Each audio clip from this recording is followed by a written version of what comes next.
good afternoon, and welcome to LJ News. The world is facing a major threat from tiny killers that have learned to resist the antibiotics traditionally used to treat them. But an ancient creature lurking under the sea could hold the answer to new drugs.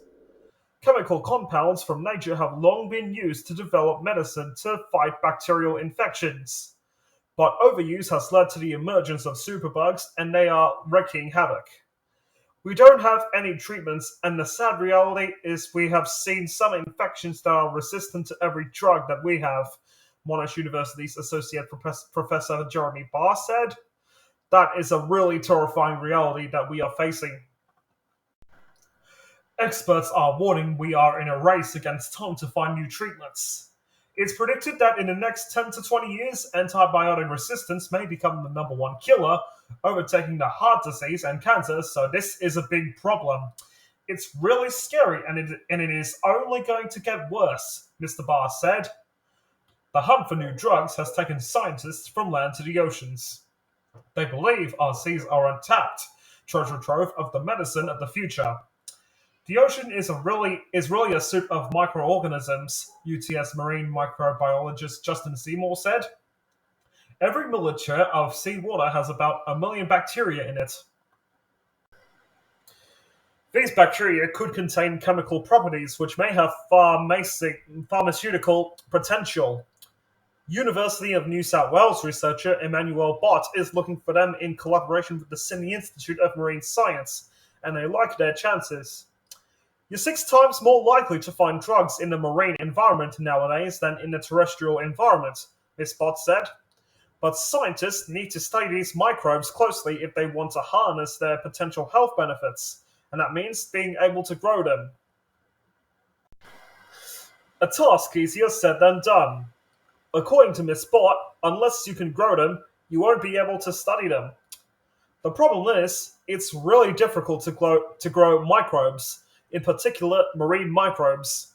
And the reason why is because they live in environments that are very difficult to reproduce in a laboratory setting. The lab she works in has come up with a solution that has never been attempted with a sea sponge. She is using a tiny chip to grow select marine bacteria inside a sea sponge, making the world's oldest animal a living petri dish.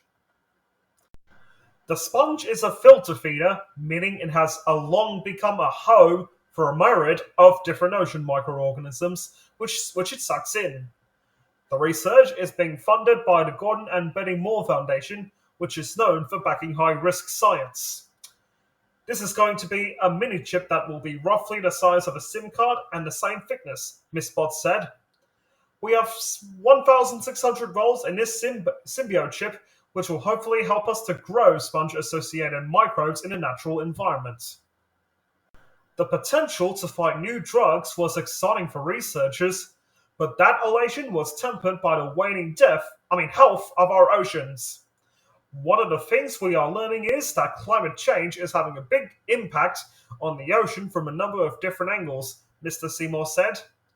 He said the potential for harnessing drugs from the seas relied on its biodiversity, including its microbes.